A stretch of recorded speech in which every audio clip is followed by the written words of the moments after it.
vers 6 heures du matin, on entendait comme le tonnerre.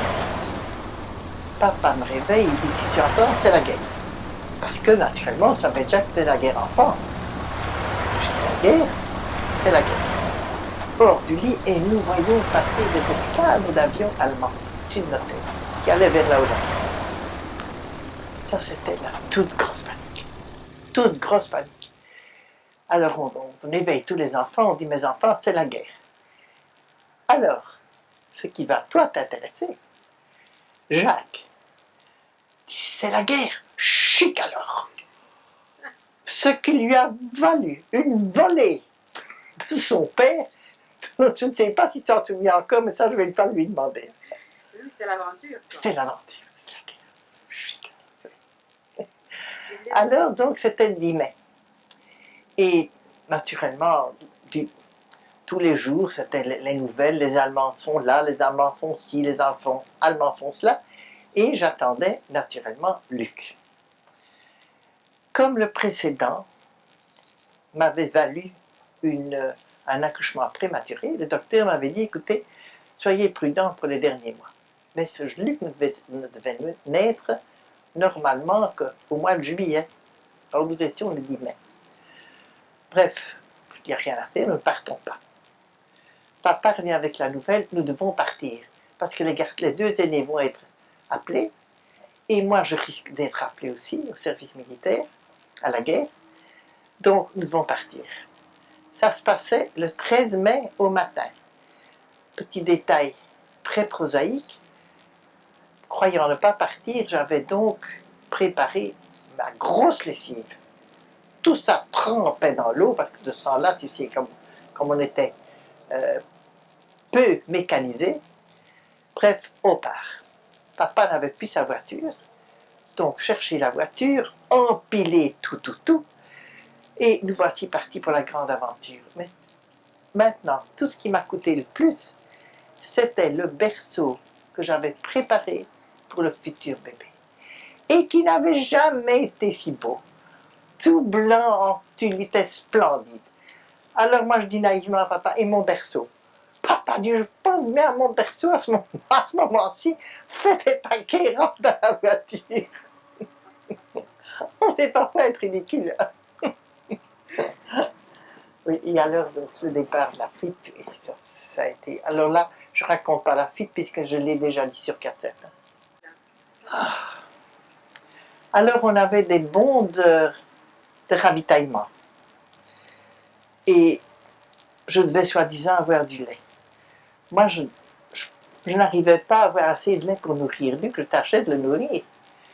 Mais moi-même, je n'avais pas de nourriture. Car nous avons, des semaines, nous nous sommes nourris de pain français avec du saindoux. Pas du beurre, du saindoux. Et pour boire, c'était de l'eau avec des petits cubes d'oxo. Ça, c'était notre nourriture. Alors, tu veux, une mère qui doit allaiter son enfant avec ça, ça n'a pas été... Alors, bon, il fallait faire des fils pour avoir la moindre chose. Et puis, nous étions à sec d'argent. Je ne pas pensé de devoir rester si longtemps en fuite. Nous étions dans un hôtel qui s'appelait l'hôtel du Calvaire, et c'était comme ça, c'était vraiment le Calvaire, où nous ne devions pas payer, c'était un hôtel de réfugiés. Mais chacun avait sa tâche. Papa devait nettoyer les escaliers, et moi je devais nettoyer la salle à manger. Mais je ne tenais pas sur mes jambes, parce que Luc venait de naître. Il fallait le faire quand même. Un beau jour, nous étions mangés de puces. De puces.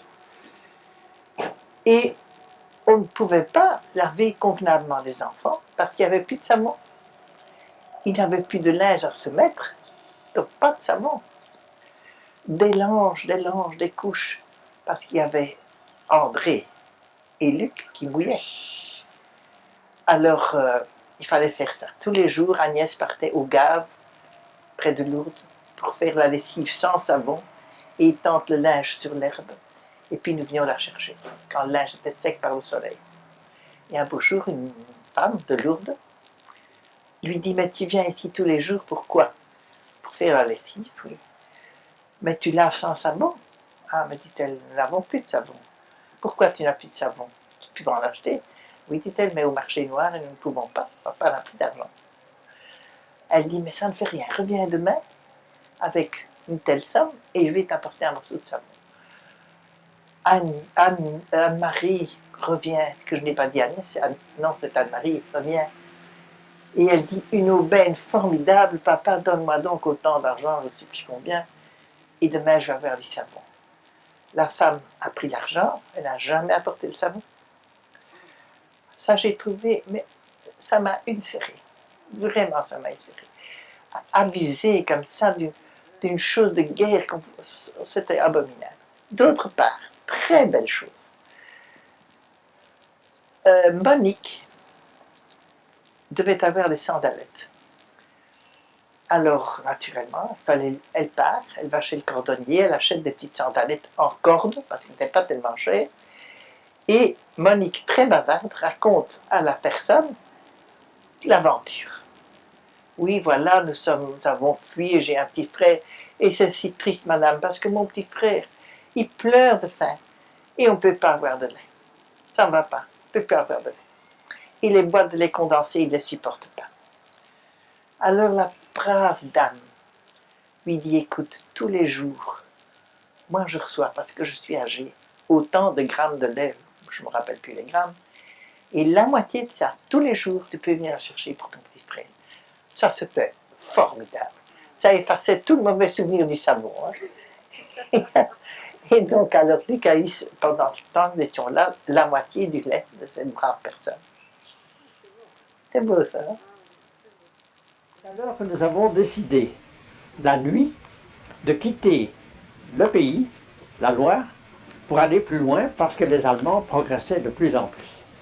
Et quand nous sommes arrivés à Angers, un peu plus loin qu'Angers, voulant traverser la Loire, donc, avec toute notre famille, nous avions donc, nous deux et nos 11 enfants, plus une petite remorque de bagages, toute petite, tout ça entassé dans une voiture. Elle était grande, mais nous étions tout de même très serrés, d'autant plus que dans la voiture, à l'intérieur, il y avait un fût de 100 litres d'essence. Mais quand nous arrivions donc à la Loire, il y a des soldats qui nous ont avertis, monsieur, attention, car le pont va sauter. Passez vite. Et nous sommes passés les tout derniers, la Loire, le fameux fleuve français, et quand nous étions quelques centaines de mètres plus loin, nous avons entendu que le pont explosait. Parti, nous avons voyagé jour et nuit, nous avons été bombardés en cours de route à Niort, en dormant parfois sur les grandes routes, et nous sommes arrivés pour finir à Lourdes. Lourdes était absolument une ville, mais où il y avait énormément de réfugiés, et nous ne savions pas, nous ne pouvions pas entrer, mais je ne sais pas pour quelle raison providentielle, on nous a permis de nous introduire à Lourdes. Là, ne trouvant aucun logement, et le bébé étant né depuis 7 jours seulement, c'est à Lourdes que j'ai rencontré un ami intime, un père jésuite, qui m'a dit, moi j'ai une chambre, vous pouvez l'avoir pour vous et votre femme, on va tâcher de s'arranger pour les enfants. Ce que nous avons fait. Nous sommes partis alors plus loin, dans les Pyrénées, où nous sommes restés plusieurs semaines. À un moment donné, on a dit que nous pouvions rentrer en Belgique, et nous avons été arrêtés une seconde fois à Lourdes, où nous sommes donc restés pendant plusieurs semaines. Nous ne pouvions pas quitter. C'est là qu'Agnès, celle qui est actuellement missionnaire au Burundi, piquée par les insectes et surtout par les puces, avait sa jambe fortement enflammée. Surtout le genou de la jambe droite. C'était si fort et si dur que nous avons fait venir le médecin qui nous a dit que le cas était très grave et qu'il reviendrait le lendemain pour venir la chercher et l'amputer de la jambe. Nous étions naturellement atterrés et ma femme et moi, nous avons décidé de passer la nuit avec elle en priant et en lui mettant des compresses d'eau de Lourdes.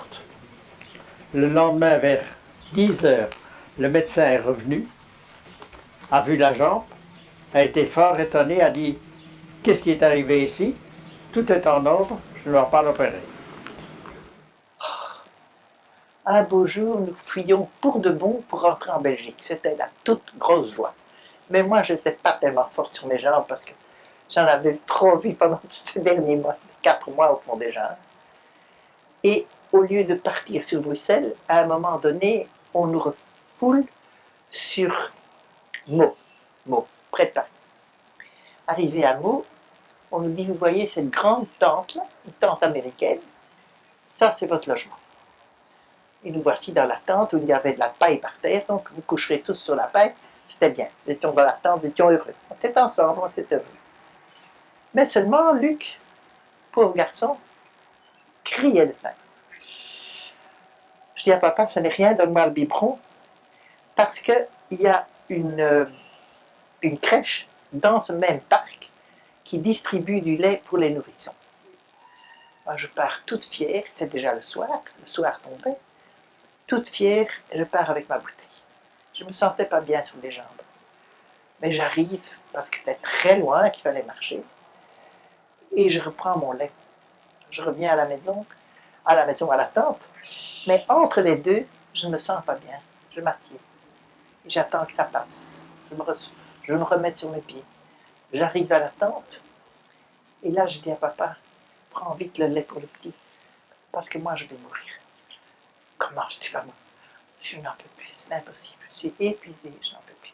Je me laisse tomber sur la paille. Papa avait apporté de notre maison, au moment de la fuite, par hasard, une boîte de lait condensé sucré. Il ne l'avait pas employé de toute la fuite. Tout de suite, il y a pensé. Il a ouvert la boîte et il me l'a mis dans la bouche, parce que moi, déjà, mes yeux fermés, ça m'était égal, tout m'était égal, je ne pensais plus à lui, rien du tout. Alors il m'a fait couler ça dans le gosier. Immédiatement, c'était fini. Mes forces sont revenues, je manquais probablement de sucre. Et c'était terminé. C'était une émotion. Pauvre papa. Ah là, j'ai vraiment cru que je mourrais. Et alors, en 1 minute, tu vois le spectacle, je vais mourir. Je vois tout ça là, tout. C'était épouvantable. Mais j'avais oublié tout de suite, du moment que le sucre y était, j'étais debout. Et la vie reprenait. Oui, alors nous sommes restés là 2 jours, puis nous sommes rentrés.